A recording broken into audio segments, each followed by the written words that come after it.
जय हिंद दोस्तों, स्वागत है आप सभी का आपके अपने यूट्यूब चैनल जैकपुर पे। तो आज के इस वीडियो में हम लोग क्लास 12 का हिस्ट्री का अर्धवार्षिक परीक्षा और एसे 1 परीक्षा जो आप लोगों का होने जा रहा है उसके लिए हिस्ट्री का सेट 2 लेकर आए हैं। आप लोगों को केवल हिस्ट्री में 2 सेट पढ़ना है, एक सेट 1 जो पहले से अपलोड है, एक ये सेट 2 ये आखिरी सेट है। ये 2 सेट आपको पढ़कर जाना है हिस्ट्री के लिए, ठीक है। तो अगर आप लोगों ने नहीं देखा है सेट 1 तो उसका लिंक हम डिस्क्रिप्शन में डाल देंगे या वीडियो के लास्ट में दे देंगे, उसको देख लीजिएगा, ठीक है। और ये सेट 2 देख लीजिएगा, दोनों अगर आप लोग देख लेते हैं तो हिस्ट्री में आपका काम हो जाएगा, ठीक है।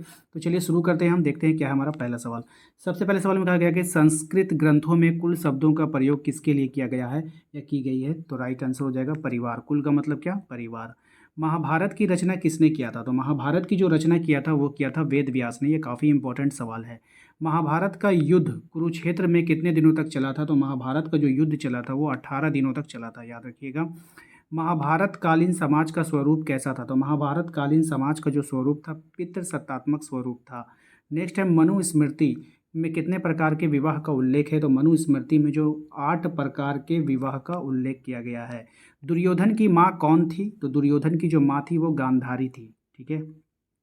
अगला सवाल है हमारा कि मानव के संपूर्ण जीवन को कितने भागों में बांटा गया है। तो मानव के जो संपूर्ण जीवन को 4 भागों में बांटा गया है, ठीक है। नेक्स्ट है आपका महाभारत की रचना किस भाषा में हुई थी। तो महाभारत की जो रचना हुई थी वो संस्कृत भाषा में हुई थी, याद रखिएगा। पुराणों की संख्या कितनी है। तो पुराणों की जो संख्या है वो है 18। ये काफ़ी अच्छा सवाल है। महाभारत का फारसी अनुवाद का नाम क्या था। तो महाभारत का जो फारसी अनुवाद का नाम था वो था रज़्मनामा। राज़्म नहीं होगा, रज़्म होगा, ठीक है। इसको सही कर लीजिएगा। मिर्च कटिकम, याद रखिएगा, मिर्च कटिकम का नाम लिखे। मिर्च कटिकम का नाम जो है किसने लिखा ये होगा, लेखक का नाम आपको बताना है यहाँ पर। तो ये हो जाएगा शूद्रक। ये बहुत ही अच्छा सवाल है और एग्जाम में आता है ये वाला सवाल।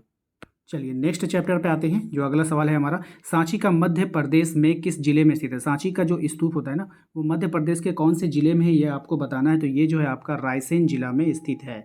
महात्मा बुद्ध का जन्म कहाँ पे हुआ था। तो महात्मा बुद्ध का जो जन्म हुआ था वो हुआ था आपका लुबनी में। कहाँ पे हुआ था, लुबनी में। और उसकी मृत्यु हुई थी कुशीनगर में, ठीक है, याद रखिएगा। महात्मा बुद्ध को ज्ञान की प्राप्ति कहाँ पे हुई थी। तो ये भी अच्छा सवाल है। तो बुद्ध को जो ज्ञान की प्राप्ति हुई थी वो बोध गया में हुआ था, ठीक है। नेक्स्ट आपका स्तूप किस धर्म से संबंधित है। स्तूप जो है वो आपका बौद्ध धर्म से संबंधित है। स्तूप जो होता है वो बौद्ध धर्म से संबंधित। महावीर स्वामी का जन्म कहाँ हुआ था। तो महावीर स्वामी का जो जन्म हुआ था कुंडग्राम वैशाली में हुआ था, याद रखिएगा। श्वेतांबर एवं दिगंबर का संबंध किस धर्म से है। तो श्वेतांबर और दिगंबर का जो धर्म संबंध है वो जैन धर्म से है। जैन धर्म के 24वें तीर्थकर कौन है। तो जैन धर्म के जो 24वें तीर्थकर है वो महावीर स्वामी थे, याद रखिएगा। ये इंपॉर्टेंट सवाल है। नेक्स्ट है आपका, महात्मा बुद्ध ने अपना प्रथम उपदेश कहाँ दिया था। तो महात्मा बुद्ध ने अपना प्रथम उपदेश सारनाथ में दिया था। महात्मा बुद्ध को बचपन का नाम क्या था। तो महात्मा बुद्ध का जो बचपन का नाम था वो था आपका सिद्धार्थ, याद रखिएगा, क्या था, सिद्धार्थ था। वीर शैव आंदोलन का जनक कौन थे। तो वीर शैव आंदोलन का जो जनक थे वो वास बन्ना थे, ठीक है। महावीर स्वामी के बचपन का नाम क्या था। तो महावीर स्वामी के जो बचपन का नाम था वर्धमान था। ये काफ़ी अच्छा सवाल है और एग्जाम में आता है। नेक्स्ट है आपका कि महावीर स्वामी ने पार्श्वनाथ के सिद्धांतों को कौन सा नया सिद्धांत जोड़ा था। तो ये हो जाएगा आपका ब्रह्मचर्य सिद्धांत को जोड़ दिया था, ठीक है। अगला सवाल है हमारा, प्रथम बौद्ध संगीति का जो शासक किस शासन के शासक काल में हुआ था। तो ये जो हुआ था प्रथम बौद्ध संगीति ये हुआ था अजातशत्रु के शासन काल में हुआ था। निम्न में से गौतम बुद्ध के शिष्य कौन थे। अब इनमें से आपको बताना है कि यहाँ पे गौतम बुद्ध का शिष्य जो है वो कौन था। तो आनंद एवं उपाली कश्यप, सरियपुत्र एवं गोधरा लायन, इनमें से सभी। तो इनमें से सभी हो जाएगा, ठीक है। नेक्स्ट है पुराणों की संख्या कितनी थी। तो पुराणों की संख्या 18। हीनयानी पुस्तकें किस भाषा में लिखी गई हैं। तो हीनयानी पुस्तकें जो है जो लिखी गई है वो पाली भाषा में लिखी गई है। गौतम बुद्ध को ज्ञान की प्राप्ति किस नदी के किनारे हुआ था। तो गौतम बुद्ध को जो हुआ था ये हुआ था आपका निरंजना निरंजना के किनारे हुआ था। तृतीय बौद्ध संगीति का आयोजन कहाँ पे हुआ था। तो तृतीय बौद्ध संगीति का जो आयोजन हुआ था वो हुआ था आपका पाटलिपुत्रा में हुआ था। नेक्स्ट है आपका, त्रिपिटक साहित्य किस धर्म से संबंधित है। तो त्रिपिटक साहित्य जो संबंधित है वो बौद्ध धर्म से संबंधित है। अगला सवाल है हमारा, महावीर स्वामी की मृत्यु कहाँ हुई थी। तो महावीर स्वामी की जो मृत्यु हुई थी वो पावापुरी में हुई थी। इंपॉर्टेंट रहेगा आपके एग्जाम के लिए। नेक्स्ट सवाल है आपका कि किसके शासनकाल में बौद्ध धर्म का विभाजन हीनयान और महायान संप्रदायों में हो गया था। तो कनिष्क के शासनकाल में हुआ था। चलिए नेक्स्ट सवाल पे आते हैं। अगला सवाल है हमारा कि अलबरूनी का जन्म कहाँ हुआ था। तो अलबरूनी का जो जन्म हुआ था वो हुआ था ख्वारिज्म में। कहाँ पे हुआ था, ख्वारिज्म में हुआ था। अलबरूनी ने अपने पुस्तक किताबुल हिंद की रचना किस भाषा में किया था? ये सवाल भी काफ़ी अच्छा है। तो ये अरबी भाषा में किया था। किस में किया था? अरबी भाषा में किया था।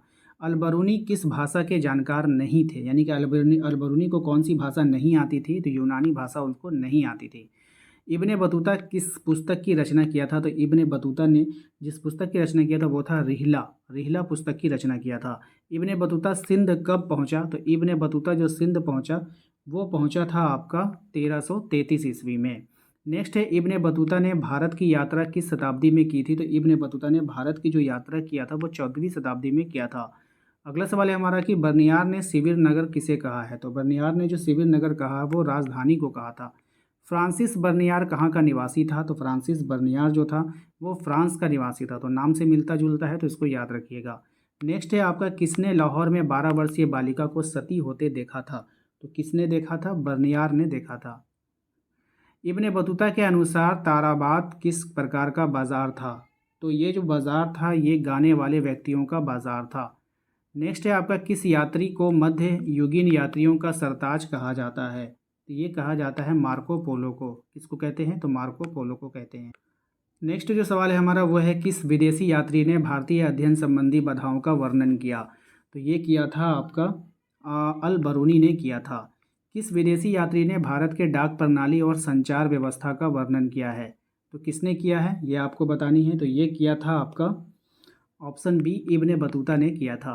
नेक्स्ट है आपका, इब्ने बतूता ने राजदूत के रूप में किस देश की यात्रा की थी? तो इसने जो यात्रा किया था वो चीन की यात्रा किया था। नेक्स्ट है आपका कि उलूक डाक व्यवस्था किसका प्रयोग किया जाता है? तो उलूक डाक व्यवस्था में जो प्रयोग किया जाता है वो घोड़े का प्रयोग किया जाता है। तो आशा करते हैं आप लोगों को आज का ये वीडियो पसंद आया होगा। वीडियो अच्छा लगा तो प्लीज़ वीडियो को लाइक करके चैनल को सब्सक्राइब कर लीजिएगा ताकि आने वाली हर एक वीडियो का नोटिफिकेशन आपके मोबाइल पे जाए। मिलते हैं अगले वीडियो में। Thank you.